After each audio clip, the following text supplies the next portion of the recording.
Bura mənim evim deyil. Buna görə də mən məcbur deyiləm ki, evi hər gün təmizləyəm. Ürəyim nə vaxt istəyirsə, onda təmizləyirəm. Və yəni bir növ nə vaxt toz basırsa, onda təmizləyirəm.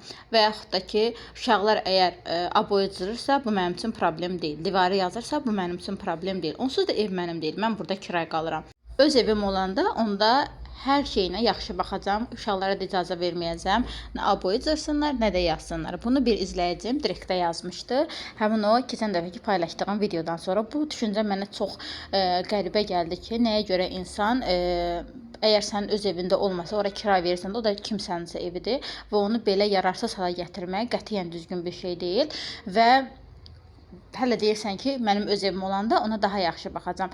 Və xanıma belə də deyəndə, belə də bildirdim. O zaman dedi ki, mənə bizim qaldığımız ev o qədər də yaxşı təmirli deyil və buna baxmayaraq bizə çox baha qiymətə veriblər bunu qalmaq üçün. Ona görə də bir növ mən ev yiyəsindən belə heyfimə çıxıram. Bu düşüncə heç də mənə düzgün gəlmədi. Həqiqətən gündə qulaq bir söz eşitməsə kar olar. Bu gün də evimi qəşəng, mən də öz evimizi təmizlədim.